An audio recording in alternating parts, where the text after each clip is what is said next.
Oduu ijoo Raayyaan ittisa biyyaa iddoowwan diinarraatii bilisa baasii qofaa qabatee akka turuu fi naannoo Tigraay akka hin seenne murtaa'u tajaajilli koominikeeshinii mootummaa beeksise.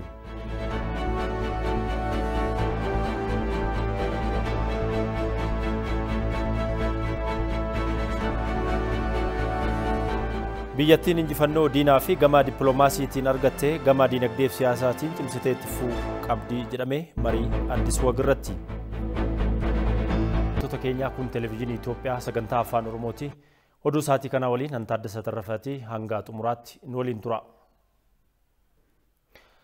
Biyyattiin injifannoo diinaa fi dippiloomaasii irratti amma argattee gamaa diinagdee fi siyaasaatiin cimee itti fufuu qabaa jiran Ministeer Deetaan Ministeera Dhimma Alaa Ambaasaadder Reedwaan Huseen marii Addis Wagirratti. Mootummaan bajetaa dabalataa raggaasisuudhaafis qophii irra akka jiru Ministeerri Maallaqaa beeksisee jira. Dabalata qabna. Waajjira Ministeera Muummeetiin kan qophaa'u mariin Addis Wag jiraachuu biyyattii eeguu fi guddina itti fufsiisuu mata duree jedhuun mari'atamee jira. Marii kanarratti hooggantoonni garaagaraa kan hirmaatan yoo ta'u, duula seera kabachiisuu biyyattiin waggaa tokkoof keessa jirtu irratti mari'atamee jira.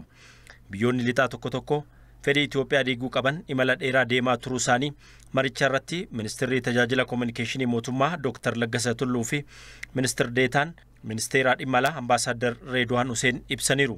ከውስጥና ከውጭ የተቀናጁ ትግሎች ስለነበሩ ዜጎች እነዚህን ጉዳዮች ተገንዝቦ ገሬን ሾሮር ኬሳ አቡት ናኖ ፍንፍኔ ቀበቹፍ ኪሎ ሜትር 25 ቆፈቱ ወፋ ጅዳኒ ሲኤንኤን ፋን ገባሳ ቱራን አከለሚለን ብየ ኢሳኒ ኢትዮጵያ ገለክሰኒ ባሃን ሱዳውመኒ ሞቱማ ደደብሲሱፍ ኬሰፍ ያላን ይባውማ ቱራን mootummaan kana qolachuuf humna nageenyaa miidiyaa fi uummata dammaqinaan qopheessuun hojii hojjetameen gochi isaanii fashalaa'eera.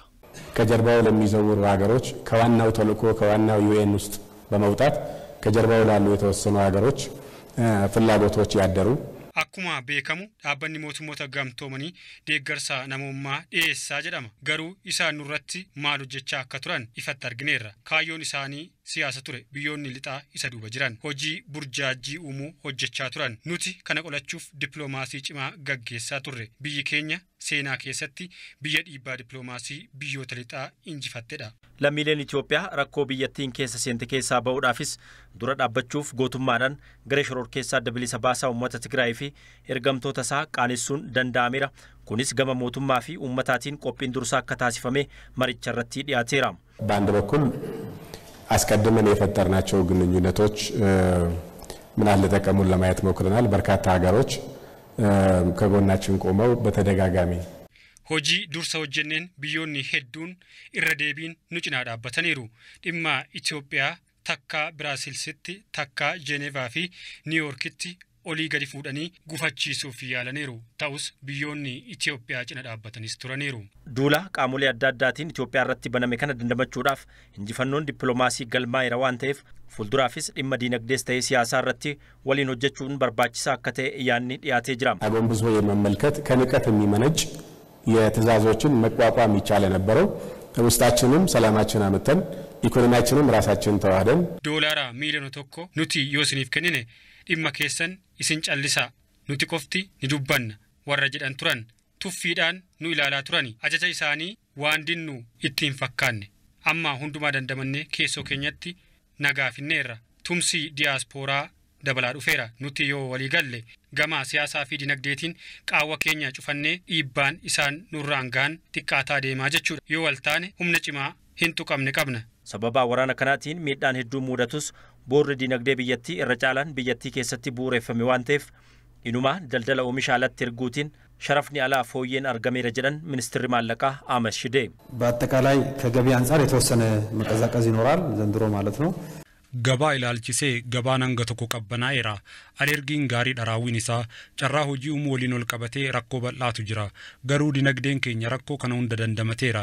Iddoo waraanni ture irraa kan hafe qonni daldalli sochii gaarii irra ture. Alergiin dabaleera.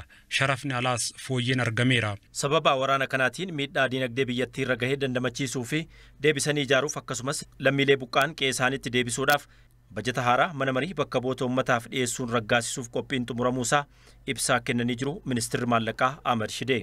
በቅርቡ ተጨማሪ በጀት አዋጅ ለፓርላማ እናቀርባለን። yeroo dhiyootti bajata dabalataa paarlaamaaf ni dhiyeessina. Nuti qopheessinee kaabineedhaaf dhiyeessineerra. Bajata ijaarsaaf oolu ni ramanna. Baankii addunyaa irraa dandamannaa fi ijaarsaaf doolaara miiliyoona 400 balaa tasaarraa amma doolaara miiliyoona 300 fi miiliyoona 50 argachuuf wixinee qopheessaa jirra. Qaamolee deeggarsaa kana waliin taanee qabeenya bade deebisnee ijaaruudhaaf bajata ni ramadna. Itoophiyaan torbee kana hojii dippiloomaasii cimaa walitti dhufeenya biyyattiin biyyoota addunyaa garaagaraa wajjin qabdu caalmaatti hojjechuu ishee ministeerri dhimma alaa beeksiseera. Miseensonni diyaaspooraa bara faranjoota haaraa dabalatee ayyaanota garaagaraa Itoophiyaa kabajuudhaaf dhufuun isaanii iddoo tokkotti wal arguunis dhiibbaa biyyoonni lixaa Itoophiyaa irratti taasisaa jiran balaaleffachuu fi kan gargaaru ta'uu dubbii himaa ministeerichaa Ambaasaadder Diinaa Muftii ibsaa kennaniin himanii jiru. Aliyyi Daddafoo. Ministeerri dhimma alaa hojiiwwan torbee kana gama dippiloomaasiitiin fi dhimmoota biroo irratti miidiyaaleedhaaf ibsa laatee jira. Dubbi himaan ministeera dhimma alaa Ambaasaadder Diinaa Muftii Itoophiyaan hojiiwwan dippiloomaasii cimsuudhaa fi biyyoota Afrikaa Côte d'Ivoire, Angoolaa fi Gaaboonitti pirezidaantiin Itoophiyaa Saahilawarqi Zawudee deemuudhaan biyyoonni kunniin Itoophiyaa cinaa dhaabbachuudhaan deeggarsa guddaa gochuun rakkoo Itoophiyaa keessatti uumame akka furaniif kan tumsan ta'uu biyyoonni kunniin Itoophiyaadhaaf yaada isaanii kan qoodan ta'uu himanii jiru. Imalli ministeerri muummee Dr. Abiyyi Ahmed gara Turkiitti adeemuudhaan taasisanis walitti dhufeenya biyyoota lameenii caalatti guddisuudhaaf kan gargaaru akka ta'e Ambaasaadder Diinaa Muftiin himanii jiru. Daawwannaa ministeerri muummee ittaanaa fi ministeerri dhimma alaa Dammaqa Mokkonnan Suudaan Kibbaatti taasisaniinis Suudaan Kibbaa Itoophiyaa cinaa dhaabbachuudhaan Itoophiyaan rakkoo keessoo ishee ofii isheetti furachuu akka dandeessu amantaa kan qabdu ibsitee jirtis jedhan. Hojiiwwan dippiloomaasii biyyoota kanneenii wajjin taasifame walitti dhufeenya Itoophiyaan biyyoota kanneen waliin qabdu caalatti kan cimsu ta'uu Ambaasaadder Diinaa Muftiin himanii jiru. Gara dippiloomaasiitiin walitti dhufiinsi Itoophiyaadhaaf biyyoota ammareef kaasisan wajjin jiru cimaa ta'uu isaa, cimaa deemuu isaa argisiisa jechuudha. Keessattuu biyyoonni Afrikaan wajjin dhaabattu irratti yeroo ammaa duubatti deebi'aa akka hin jirre Itoophiyaa wajjin dhaabachuudhaaf akka gaariidhaan akka qophaa'an argisiisaa jechuudha. Miseensonni diyaaspooraa guutuu addunyaa irraa ayyaana bara haaraa faranjootaa sababeeffachuudhaan gara Itoophiyaa dhufaniifis haaldureewwan hedduun mijaa'aa kan jiran ta'uu kan ibsan Ambaasaadder Diinaan diyaaspooraawwan kunniin yogguu gara Itoophiyaa dhufanitti dhiibbaa biyyoonni addunyaa Itoophiyaa irraan gahuudhaaf tattaaffachaa jiran iddoo tokkotti wal gahuudhaan kan mormanii fi sagalee isaanii dhageessisuun aantummaa biyya isaaniitiif qaban kan itti agarsiisan waan ta'eef hojiiwwan haalduree hedduun hojjetamaa kan jiran ta'uu Ambaasaadder Diinaa Muftiin himanii jiru. Lammiiwwan Itoophiyaa gara miliyoona ta'an biyya akka dhufan jechuudha. Biyya dhufanii waan sadii fi tokko lammiiwwan isaanii hojii dhaabachuu isaanii ibsu jechuudha. Isa argisiisu, isa mirkaneessu. Lamummooyyuu biyyoonni tokko tokko ba'aa Itoophiyaa irratti ammaan kana Itoophiyaa irratti dhiibbaa isaan godhan balaaleffataa waan jiran san isallee haala guddaadhaan bakka tokko ta'anii as biyya keessa ta'anii balaaleffachuudhaa fi sadaffaan immoo biyyattiin rakkoo keessa turteen rakkoo asiif achitti dhalate wanta bade deebisanii ijaaruu irratti illee akka gargaaran godhuudhaaf jechuudha. Maallaqaanis humnaanis gara teekinooloojiitiinis yaadaanis garuma hundaan akka jijjiiran godhuudhaafi kanaaf qophiin biyya keessatti hojjetamaa jiru xumuramaa jira.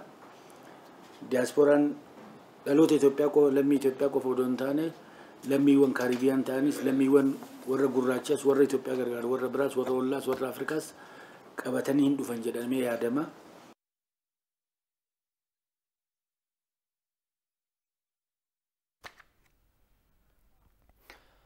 Duulli tokkummaa sabdaneessaa haala milkaa'ina injifannoon xumuramuusaa tajaajilli koominikeeshinii mootummaa beekseera. Ministeerri tajaajila koominikeeshinii mootummaa Dr. Laggasaa Tulluu ibsa haala yeroo irratti kennaniin kaayyoon olaanaan duulichaa garee shororkeessaa adda bilisa baasaa uummata Tigraay iddoowwan naannoo Amaaraa fi Affaar keessaa to'atee ture keessaa baasuudhaan murnichi deebi'ee sodaa nageenyaa biyyattii akka hin taane taasisuudhaa jedhanii jiru. Duula raayyaan ittisa biyyaa fi humnoonni nageenyaa qindoominaan fudhataniin murnichi naannoo Affaar irraa guutumaan guutuutti ba'uusaa naannoo Amaaraatiifis iddoowwan qabatee ture gallakkisuu dirqamuusaa Dr. Laggasaan himanii jiru. Injifannoon diina irratti galmaa'e kunis kan lammiilee Itoophiyaa hundaati jedhanii jiru Dr. Laggasaa Tulluu.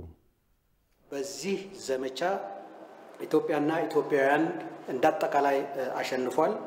የመከላከያ ሰራዊታችን ምድር ጦሩን ጨምሮ አየር ኃይሉ መካናይዝዱ ዱላ ከናን ኢትዮጵያን ፊ lammiileen Itoophiyaa injifataniiru.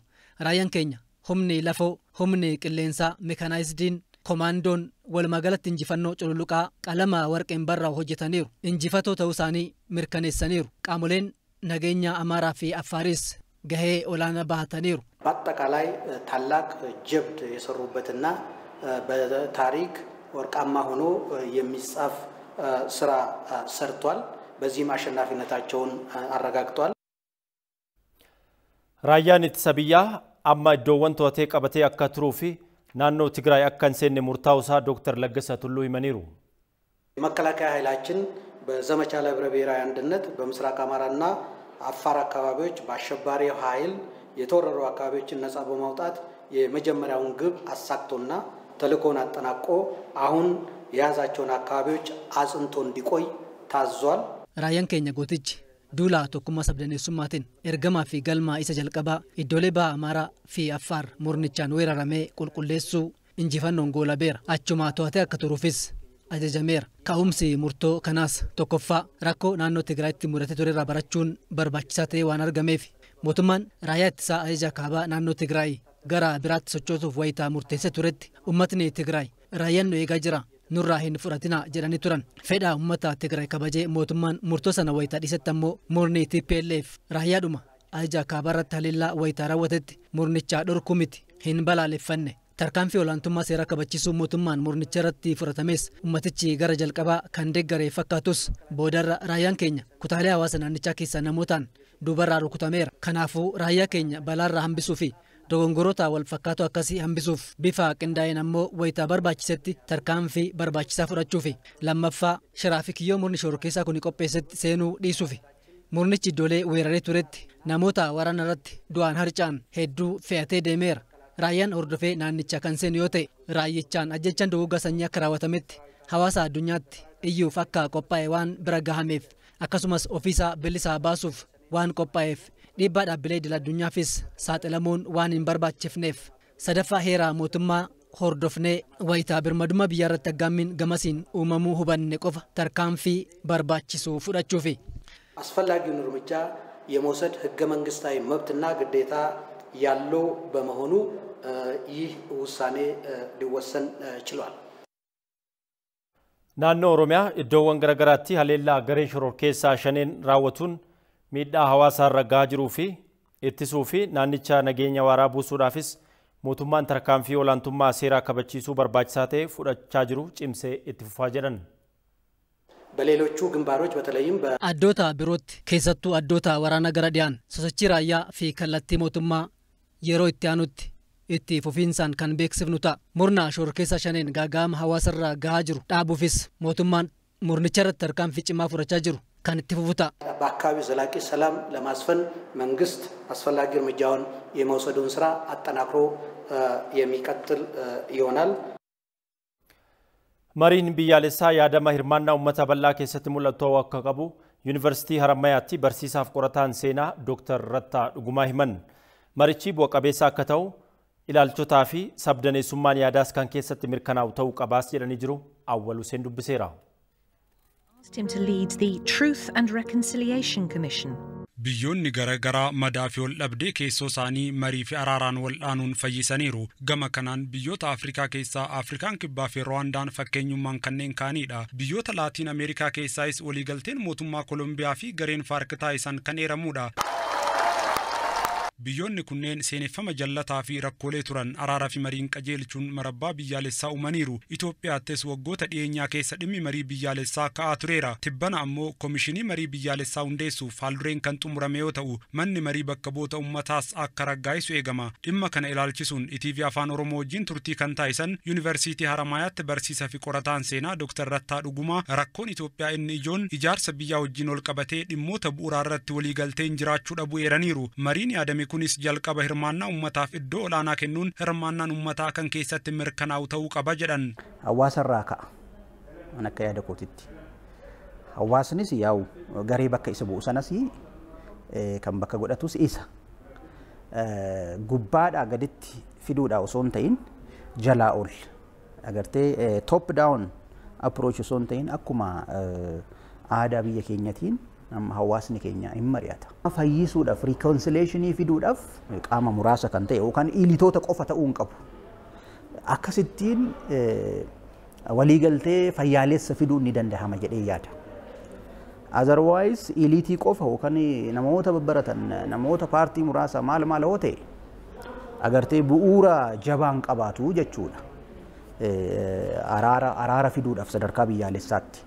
Kanaaf paartii adda addaa kan hammate qaama hawaasaa kana hammate akkasitti ta'ee agartee hirmaachisummaa isaa hawaasa hundumaa bifa sanaatiin osoo deeme fayyaalessa qabaata guutuu ta'a jechuudha. Araarri akka biyyaatti dhufu kun. Mariin biyyaalessaa kun waliigaltee adame akka fidu koomishiniin marii biyyaalessaa hundaa'u qaamolee siyaasaa biyyattii keessatti yaadota garaagaraa qaban hirmaachisuun heddumina yaadaa fi ilaalchaa mirkaneessuu akka qabudha. Dr. Rattaa Dhugumaa kan dubbatan. Mootummaan garaa bal'achuutu irra jiraata. Koomishinichis kan hundaa'us bifuma sanaatiin qaamni hidhamees kunis hirmaachuun dirqama yoo biyya fayyisuu barbaanne jechuudha. Maaliifin warri hidhaman sunis ilaalcha yookaan yaada wayii bakka bu'u. Agartee dirqama yaada tokkoon deemuun biyya hin baasu. Yaada garaagaraa walitti dhufee biyya utuba agartee. Kanaaf warreen hidhamanis bahanii akkaataa isaan araara kanarratti hirmaatan karaa banuutu irra jiraata jedhee namana. Akkasittiin guutuu ta'a. Garuu ammoo murna shororkeessaa TPLF biyya waraanee lubbuu namaa fi qabeenya biyyaa gaaga'e maqaa marii biyyaalessaatiin yakka raawwaterraa qulqulleessuun hin danda'amu jedhan. Kanaanis TPLF garee shororkeessaa seeraan gaafatamuu qabu malee kan marii biyyaalessaatiif wajjin taa'amuu akka hin taane himaniiru. Gareen kun marii irratti dhiyaachuu qaba kan jedhu ejjennoo akkasiin qabu. Garee wanjala hojjeteedha. Wanjala sukkanneessa hammeenyummaansaa bakka hin qabne. Isii kanaaf garee biraa uumuudhaan garee sammuu haqaa qaban sammuu nagaa qaban uummata Itoophiyaa wajjin uummata Tigraay qaama bakka bu'e qaama biroo fedhii isaanirrattis hundaa'ee qaamni suni ifaaf bilisaan dhimma kanarratti hirmaachuu qaba kan jedhuun ejjennoo akkasii qaba malee qaama wanjala hojjete wajjiniin namsee namaa kan balleesse qabeenya biyyaa kan burkuteesse wajjiniin taa'anii haasa'uu mataa isaatiin sirrii miti inni mataa isaatiin iyyuu. Balleessa nama isaan dhaqqabsiisan kuni dirqama itti gaafatamummaa guddaa qabu. Seeratti dhiyaachuu qabu. Maaliifin qabeenya biyyaati kan mancaasan jireenya namaati kan mancaasan. Marii biyyaalessaa kana karaa walaba ta'een haqaa fi dhugaan utubuun rakkoolee biyyattii akka furutti yoo gaggeeffame walta'iinsa fi misooma waaraa hegeree biyyattiitiif bu'uura akka ta'u abdii qaban ibsaniiru. Qindoominni qaamolee nageenyaa Affaarii fi Amaaraa adda waraanaa TPLF irratti mul'isan misooma irrattis itti fufuu qabaa jedhame. Qaamoleen nageenyaa Affaarii fi Amaaraa adda waraanaa Zoobilii fi raayyaa magaalaa Qobbootti ummata waliin gammachuu isaanii ibsatanii jiru. Gabaasa Yimar Adam Ergeef Muktaar Abdallaa.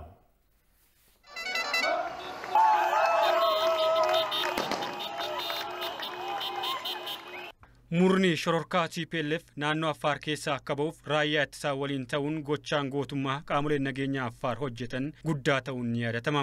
Naannoon Affaar naannoo Amaaraa dursee humna badii kana jalaa bilisa kan ba'e ta'ullee haga naannoleen ollaa Affaar guutummaatti bilisa hin taanetti nageenyi Affaar hin mirkanaa'u jechuudhaan raayyaa ittisaa fi humnoota naannoo Amaaraa waliin ta'uudhaan naannolee Zoobilii fi raayyaatti humnoonni nageenyaa Affaar gootummaa jabaa raawwataniiru. Duula kanaanis Zoobilii fi naannoleen raayyaa Qobboo erga bilisa bahanii booda qaamoleen nageenyaa Affaar magaalaa Qobbootti argamuudhaan qaamolee nageenyaa Amaaraa fi hawaasa naannoo waliin ta'uudhaan gammachuu isaanii ibsataniiru.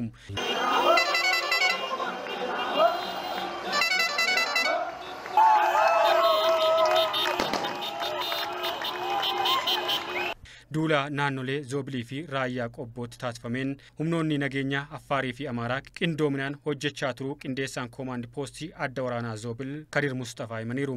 አፋር ወንድም ህዝብ ጋር በጋራ ነው እየሰራ የነበረው ummata obbolaa Affaar waliin ta'uudhaan kan hojjetaa turre addatti adda waraanaa Zoobiliin kanin qindeessaa ture adda Zoobiliin aanaalee 5tu jira Raayyaa Qobboo magaalaa Qobboo fi Allamaaxaa waliin qindeessaa turre keessumaa immoo zoonii 4 fi adda Raayyaa Allamaaxaan waliin qindeessaa turre keessumaa waliin taanee juuntaa kana awwaaluu keessatti qindoomina gaariitu ture qindoomina kana cimsinee dararaa uummata Amaaraa fi Affaar irratti raawwatamaa ture maqsuudhaaf walooma keenya ni cimsina በመተጋገዝ ጁንታው በመቅበር በኩል ከፍተኛ አስተዋጽኦ ከአፋር ህዝብ ጋር በጋራ በቅንጅት ለመስራት ሞክረናል አሁንም ቢሆን አጠናክረን በአፋርና በአማራ ህዝብ ላይ የተፈጸመውን ግፍና በደል ጁንታውን በመቅበር አጋርነታችን የበለጠ እናጠናክርበት ሁኔታዎች ይኖራሉ ናኖሌ ለማን ቅንዶምና አዳ ወራናን ኡመኒን እንጂፈኖ ጁንታ ይረት ገልሜሰን ኢትፉፍሲሱን ሚሶመረትስ ኢረዴቢው አከቀበን ናኖ አፋሪቲ ቡልቺንሲ ጎዲና ፋንቲ ረሱ ቤክሴራም የኛም የአፋርም የአማራ መሬት ነፃ ወጥቷል lafti Affaaris ta'ee kan Amaaraa bilisa baheeram amma qindoominni kun karaa misoomanis itti fufuu qabam diinagdeen hawaasa kanaa dadhabeeram jajjabeeffamuu qabam nu ollaa waan taaneef warra buqqa'ee deebisnee dandamachiisuun wal gargaarree lafaafan bilisa baasuudhaan adda waloo uumnee kan hojjennu ta'am Itoophiyaan ni mo'atti as geenyeerram galatooma ኢትዮጵያ ተሸንፋለች እዚህ ላይ ደርሰናል አመሰግናለሁ ናኖሌን አፋሪ ፊ አማራ ቢሊሳ ባሃኒስ አብጁን ሙርና ቲፒኤልኤፍ ሀገ ፈሸላውቲ ቀብሶን ኡመታ ካኔቲ ፉፉታውን ሲብሰሜራም አንጎኒ ገሬ ሽሮር ኬሳ አዳ ቢሊሳ ባሳ ኡመታ ትግራይ ኪሳራ ፊ እንጂፈተሙ አዳ ወራናት ተሳሙ ደታ ጅሩ ኡመተና ንቻ ዶክሱዳፍ አራራፍ ዋንዱ በት ዴቢያን ፈኬሱን ኦሎላ ሶባ ኦፋ ጅሩ ጀደሜ ገርቺ የሮ አማቲ ጠላያ ዳበተሙት ሞታ ገምቶ መኒፍ በሬሴን አራራፍ ከራሳቁፍ ናኑሌ ወላ ኬሳ ወራና ባሱፍ አጀጁሳ ዱበቴ ጅራ መንግስቱ አኩማ ደበለተ ቀባ Gareen shoror keessaati PLFም erga raayyaa ittisa biyyaa ajaja kaabaa ganuun duubaan daba waraanaa eegalee uummata Tigraay fi lammiilee Itoophiyaa irratti daba hamaa raawwachaa waggaa tokkoon lakkoofsiseera. Garichi uummata naannichaa humnaan dirqisiisuun rakkoo fi darara hamaa raawwachaa jirutti dabalataan daa'immanii fi haadholii dirqamaan gara adda waraanaatti bobbaasuun ficcisiisaa tureera. Duula olaantummaa seeraa kabachiisuun mootummaan naannoo Tigraayitti geggeessaa ture qonnaan bultoota naannichaatiif rakkisaa ta'uu hubachuun yeroo mootummaan raayyaa ittisa biyyaa dhukaasa dhaabone naannicha keessaa akka baantaa sirraa eegalee gareen shoror keessaati PLF naannichaa ba'uun bifa haaraatiin naannolee ollaa isaa naannoo Amaaraa fi Affaariin weeraruun saamichaa fi gidiraa irratti geggeessaa tureera. Naannoo Amaaraa fi Affaariittis gochaa badii duraan bare saamicha geggeessaa kan ture gareen shoror keessaati PLF dursummaa ajaja humna waraanaa waliigalaa fi ministeera muummee Dr. Abiy Ahmediin iddoo qabatirraa baqachaa gara Maqaleetti deebi'ee jira. Ta'us hooggantoonni garee kana kan akka Jeneraal Tsaadiqaan Gabrasinsaayee fi Dr. Dabratsiyoon Gabra Mikaa'el duraan waraanichi waan xumurameef qaamni marii fi araaraan waliin geggeessinu hin jiru jechuun dhaadachaa turanis yeroo ammaatti injifannoo raayyaan ittisa biyyaa humnoonni nageenyaa qindoominaan irratti fudhataniin gara iddoo irraa dhufeetti deebi'uuf dirqameera.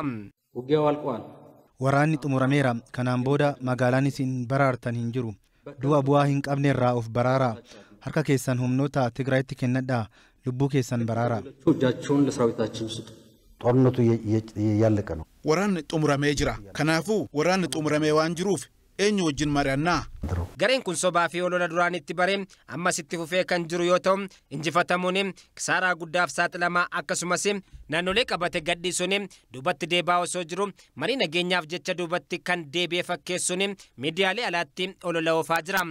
የነሱ የሰላም ጥሪ ራሱ የጦርነቱ አካል ነው ኢሳን አፋን ነጋ ቃማ ወራና ታሲሱን እትፈየደሙ አማ ገሩ ጋፋ ሩኩተሜ ዱግዲሳ ጨቤ ሻዋራ ጋፋ አሪያሜ ጋፋ ወሎ ካባፊ ወሎ ክባ አከሱማስ አፋሪን ጉቱማን ጉቱት ገደለክሲምኔ ነጋዳፍ ጀኔ ባኔ እንጀደሙ ኡመን kan beeku qabu garu kun afa waraana ta'usaati afaan loltummaatiin injifatamee baheen jedhamu isa kana isaan nutti himuu kan barbaadan. Gareen kun fakkaattota isaa kan akka shanii of jala hiriirsisuun nageenya biyyattii booressaa fi qabeenya hawaasaa saamaa tureera.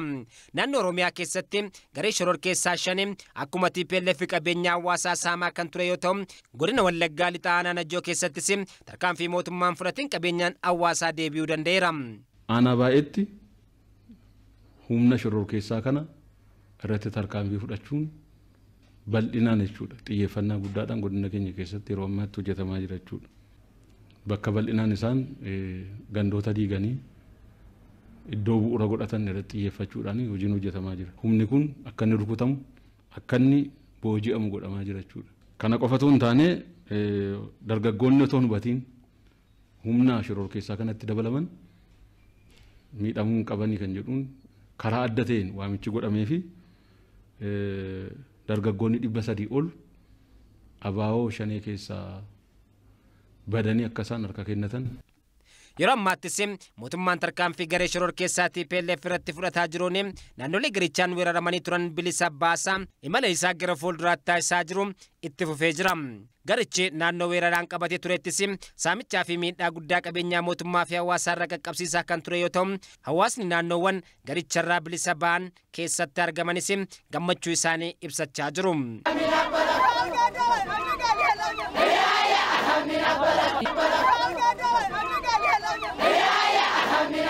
Gareen kun erga qabeenyaa biyyatti garmalee mancaasee fi saamicha daangaa hin qabne kan duraan bare raawwachaa ture booda yeroo ammaattis kisaaraa amaaf saaxilamuun raayyaa ittisa biyyaan adabame gara duubaatti deebi'aa kan jiru yoo ta'u, injifatamuu isaa uummata naannichaa dhoksuu fi marii nagaaf duubatti waan deebi'ee fakkeessee olola sobaa oofaa jira.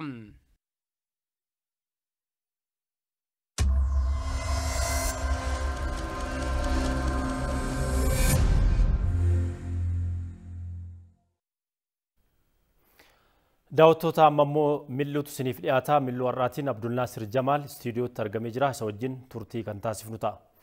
Akkam jirta Abdi? Nagaa waltee Taaddasa.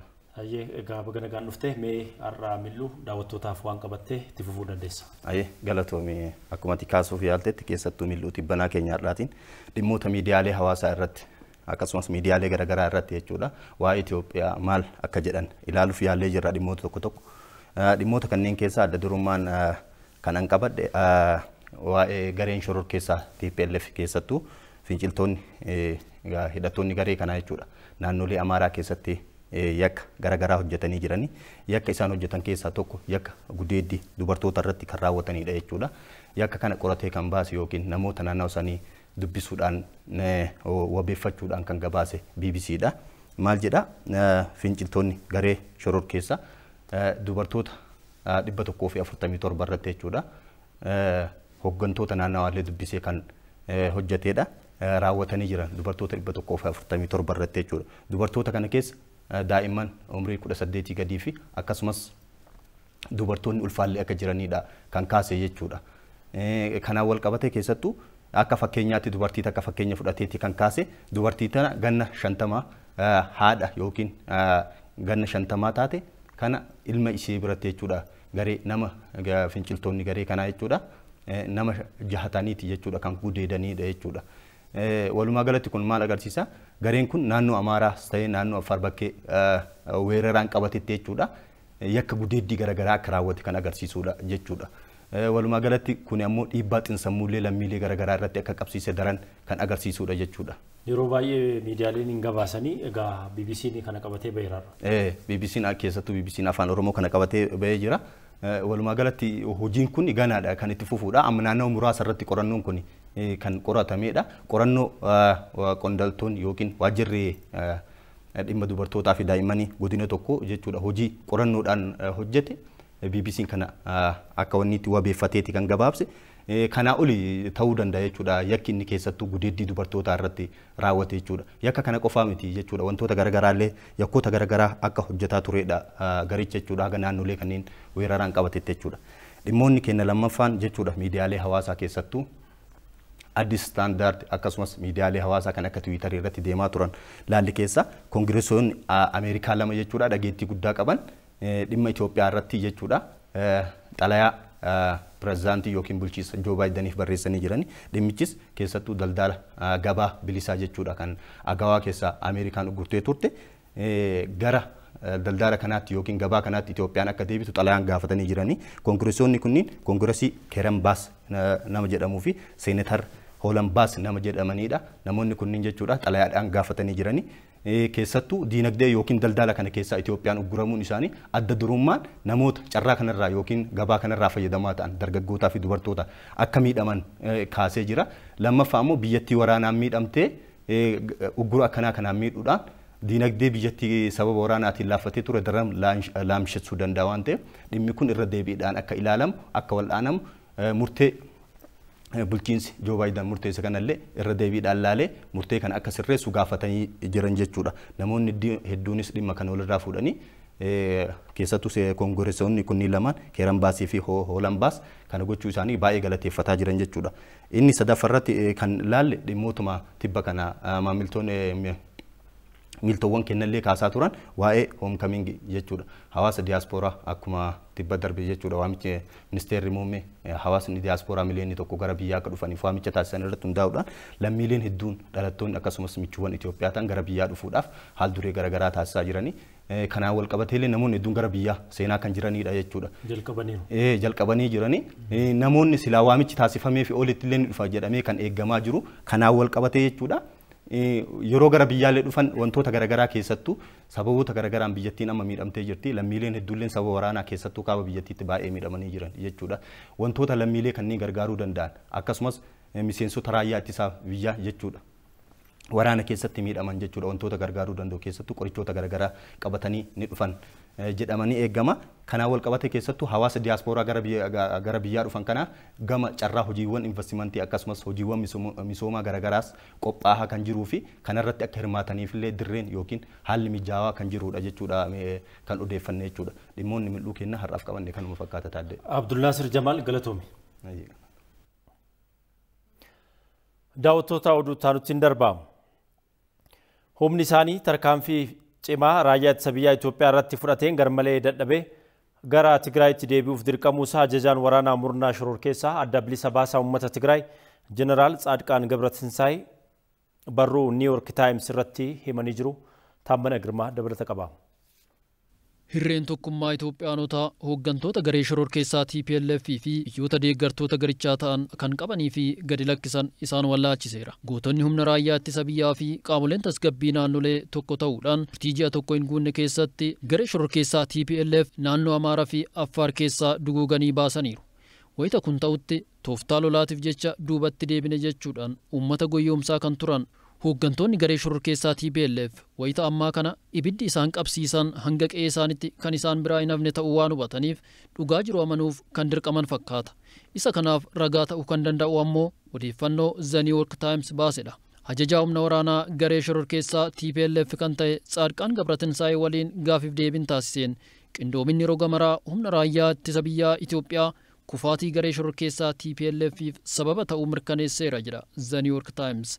Ajajaan humna waraanaa garee shororkeessaa TPLF Tsaadqaan Gabratinsaay humni waraanaa Itoophiyaa haalan qindaa'e konkolaattota humna waraanaa fe'anii fi dhiyeessii loojistiikii akka malee waan nu jalaa barbadeesseef naannoo Affaarii fi Amaaraa gadi dhiifnee ba'uudhaaf dirqamneerra jechuudhaan gaazexaa warra Ameerikaa The New York Timesitti himeera.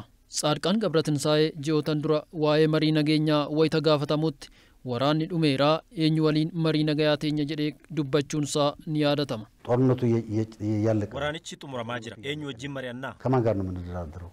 Afaanuma jecha dhaadannaa kana dubbateen amma garuu humna waraanaa teeknooloojiidhaan deeggaramee fi lakkoofsan hedduu ta'e waliin wal waraanuun bu'aan isaa maal akka ta'e tilmaamuu ni dandeessu jechuudhaan kufaatii isaa kana malee ta'uu The New York Timesitti himeera. Mo'annee jira jechuudhaan dargaggoota Tigraay abdii sobaatiin guutuudhaan akka baalaa akka harcaan kan taasisaa ture hoogganaan humna waraanaa garee shororkeessaa TPLF kan biraa Dabratsiyoon Gabra Mikaa'el xalayaan dhimma nageenyaa ilaalchisuun qaamolee garaagaraatti tibbana barreessaa ture kufaatiin isaanii ifatti kan beekame ta'uuf ragaadha. Godina Wallagga Bahanaa guutuu giddaatti miseensonni shanee 20 meeshaalee waraanaa garaagaraa waliin to'ataman. Akka godinichaatti tarkaanfii qindoomina humnoota nageenyaa murnicha irratti fudhatamaa jiruun hidhattoonni 300 ol harka kennachuu bulchiinsi godinichaa kanaan dura beeksiseera.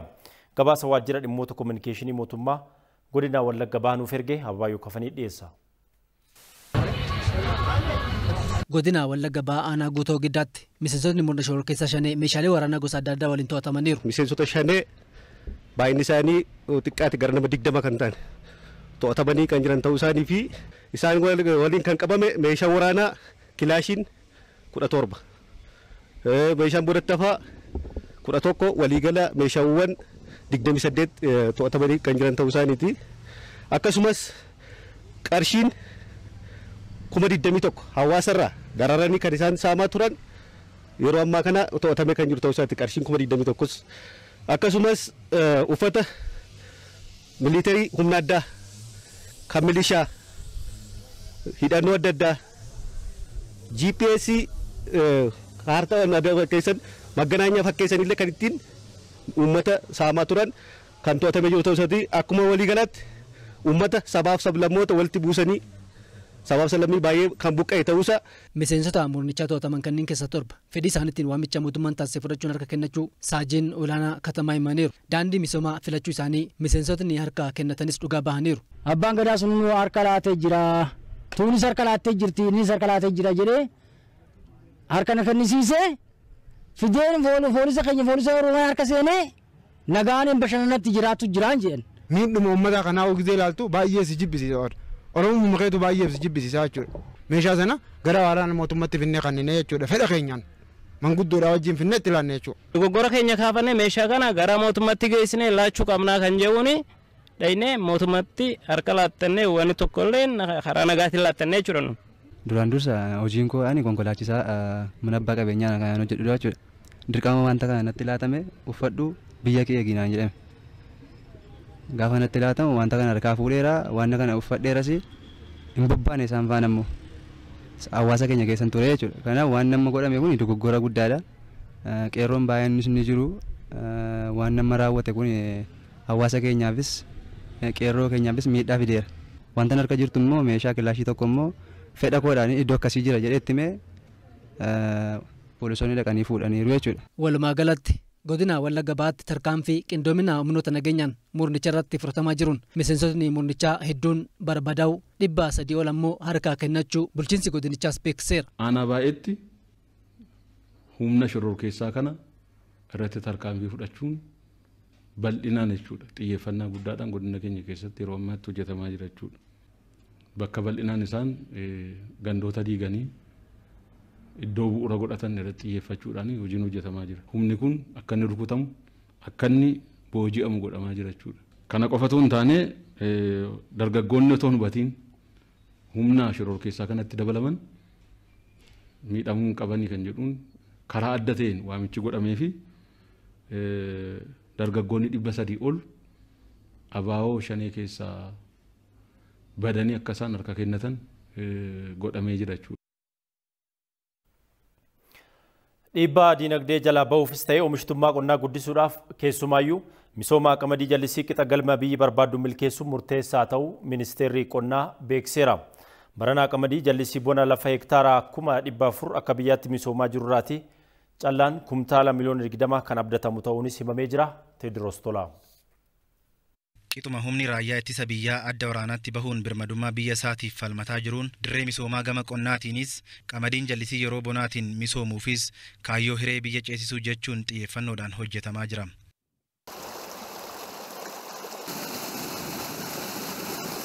Sadarkaa biyyaattis naannolee tarsimoo qamadii yeroo bonaatti jallisiin misoomsuu irratti bal'inaan hojjetaa jiranii fi ittiinis milkaa'aa jiran keessaa naannoon Oromiyaa isa tokkodha. Keessumaa immoo naannichatti godinaaleen Shawaa Bahaa, Arsii fi Arsii Lixaa godinaalee sagantaa kana caalmatti hojiirra oolchuu irratti muuxannoo guddaa qaban ta'uu ragaaleen ni agarsiisu. Qonnaan bultoonni godinaalee kanneeniitis qamadii jallisii boneetiin misoomsuun oomisha dabaluu fi gabbina biyyoo to'achuufis ni gargaaraa jedhu.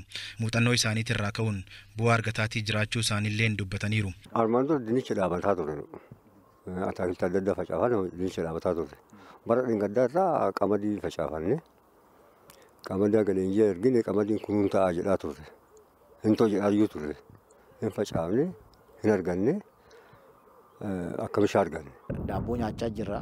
Daabboon immoo kana nyaachaa lafa kireessaa waan turree fi amma immoo lafti haa kireessaa kun haa dhaabbatu maaf maxxanaa nutti seena jennee akkuma karaa mootummaan haalli nu mijeessan namoonni 75 walitti qabne isaanis deeggaraa waldaadhaan jechuudha.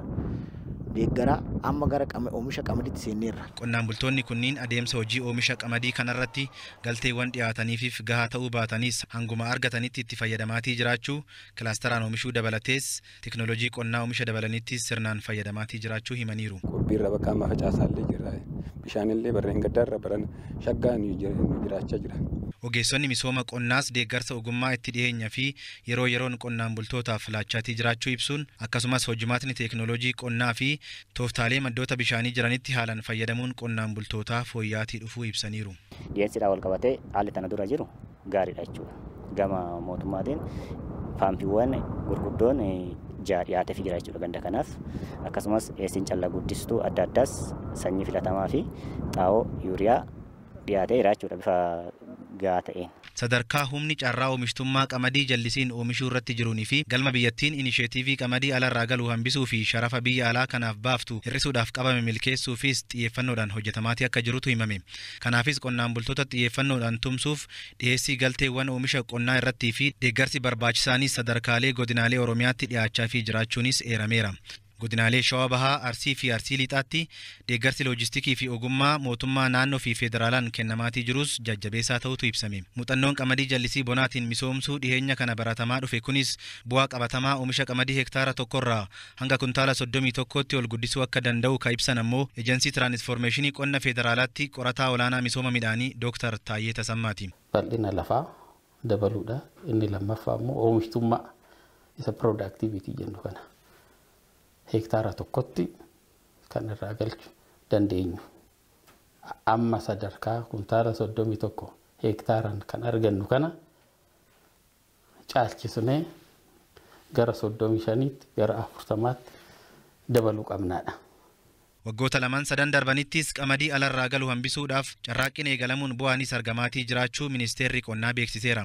Baranas kana caalmatti milkeessuudhaaf lafa hektaara 400,000 kan qamadii jallisii bonaatiin misoomeerra callaan kuntaalli miliyoona 18 hanga miliyoona 20 akka eegamus ministeer deetaan ministeera qonnaa ዶክተር መለሰ መኮንን ዱበተኒሩ ስንዴን ከውጭ ኢምፖርት ማድረግ ማስቀረት መቻል አለብን ከ1 ቢሊዮን USD ዶላር በላይ ቀመዲ አላገልቹ ዳቡ ቀምነም የሙ አላገልቹ ወጋቲ ዶላር ቢሊዮና tokko tubaham kunis dhiibbandi nagdee keenya irratti qabu guddaadha dhiibbaalaas dandamachuuf nyaatan of danda'uu qabna bara 2014tti lafa qamadii misoome irraa kumtaala miliyoona 18 hanga 20 gahu oomishuuf hojjechaa jirra ከዚህ ላይ ከ18 እስከ 20 ሚሊዮን ኩንታል ስንዴ ማምረት እንችላለን ብለን እየሰራን ያለ qamadii alarraa galuu hambisuun yoo danda'ame baasii sharafa alaa doolaara biliyoona 1 waggaa waggaadhaan hambisuun akka danda'amutu ibsame.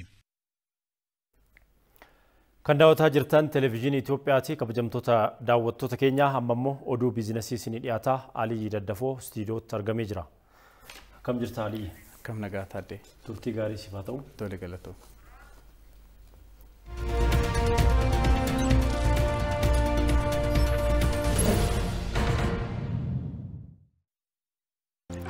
Jireenyi warra cimee hojjete badhaafti. Bareedumarraa onnatanii kan hojjetan, egeree isaanii bareechuu yaadanii otoo hin dagatin kan qusatan, qaawwa jireenyaa irratti guuttachaa badhaasa milkaa'inaa fudhachaa jiraatu. Kan buufatanirraa qusachuu otoo hin taane dursa qusatanii isa hafeen jiraachuudha. Iccitiin milkaa'inaa. Warra har'a qusannaadhaan hamma ta'e facaasanii boriitu firii qabeenyaa hedduu sassaabbatan. Baankiin keenya Awaash yommuu tajaajilu ulfina kennee fi dinqisiifateetis jireenyi fooyya'ee milkiin yoo badhaafaman arguun madda gammachuu keenyaati. Isin har'umarraa baankii Awaashitti qusadhaa. Baankii keenyatti yoo qusattan maallaqa biyya alaatii isinii ergamu karaa baankii keenyaan yoo fudhattan yookiin yoo sharaftan immoo badhaasa garaagaraa argattu. Carraa tokkoffaadhaan konkolaataa fe'eetii Isuuzuu, carraa lammaffaadhaan otomoobiila manaa, carraa sadaffaadhaan laaptooppii, carraa arfaffaadhaan televezyiinii abbaa inchii 32, carraa shanaffaadhaan moobaayilota bilbilaa badhaafamtu. Awaashitti qusadhaa karaa isaatiin fudhaa badhaafamaa. Baankii Awaash. Ispoonsara keenya Baankii Awaash hedduu galateeffannaa nageenyi keenya kabajaa bakka jirtan hundatti isin haa ga'u. Oduuwwan biizinasii sa'aatii kanaaf qabadhee dhiyaadhe isinitti hima oduu wajjin an Aliyyi Daddafooti. Sababa weerara gareen shororkeessaa abuutiitiin karoorri misooma waggaa 10 rakkoon mudatee jira jedhe ministeerri pilaanii fi misoomaa Dr. ፍጹም አሰፋው gareen shororkeessaa abuut bakkeewwan weeraree turetti lubbuu namaa bu'uuraalee misoomaa dhaabbilee tajaajila dhuunfaa fi mootummaa irratti miidhaa cimaa geessisuun himamee jira. Miidhaa qaqqabsiiseen dhiibbaa dinagdee fi hawaasummaa waraanichi uumeen karoora misoomaa waggaa 10 rakkoon mudatu ibsamee jira. Dhimmoonni dursi kennamuuf erga raawwatanii booda karoorri misoomaa yeroo gabaabaa fi dheeraa bira kan qophaa'u ta'uu Dr. Fitsum himanii jiru. Dhiibbaa vaayirasii koronaa fi waraana cinatti guddinni dinagdee dhibbeentaa 6.3 galmaa'uu fi dameelee qonnaa qooda olaanaa taphachuu addeessanii jiru. Damee dhuunfaa hirmaata olaanaa dinagdeef taasisuu fi investimentiiwwan babal'isuudhaaf hojjetamaa jiraachuu himanii jiru. Yeroo dhiyootti dandeettii investimentii biyyattii adda baasuun diyaaspooraawwan filannoowwan investimentii akka ilaalanis ni taasifamaa jedhanii jiru.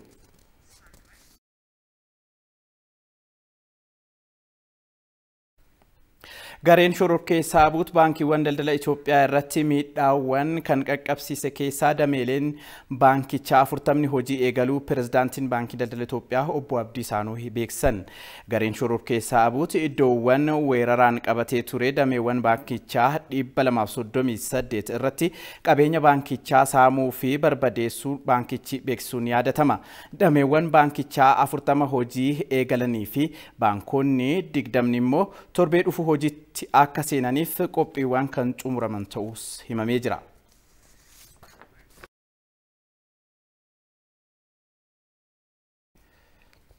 Magaalaa Adaamaatti ayyaana qilleensa sababeeffachuudhaan egzibiishinii fi agarsiisni daldalaa baname.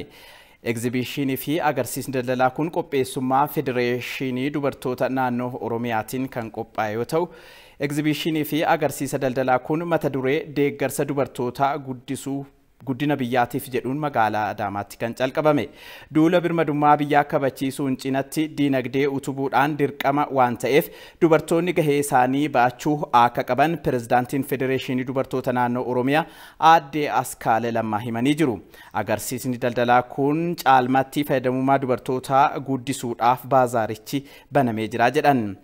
Miseensi koree hojii raawwachiiftuu Federeeshinii Dubartoota Oromiyaa fi Ministeerri Deetaan Ministeera Aadaa fi Ispoortii Aadde Warqinash Birruu saganticha irratti argamuun haasawa taasisaniin diina biyya keenya miidhuudhaaf kallattii maraan socho'aa jiru injifachuun kan dandeenyu hojiiwwan hawaasa fayyadaman yoo hojjannedha jedhan.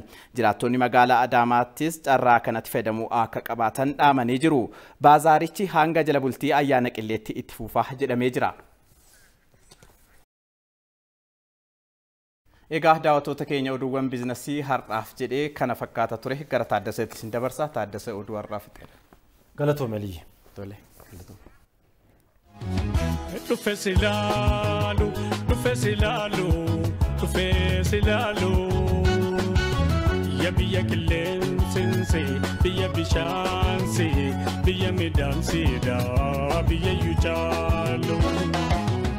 Dhufe silaalu, dhufe silaalu, dhufe silaalu. Biyya qilleensinsi, biyya bishaansi, biyya midhaansiidha, biyya yuucaalu.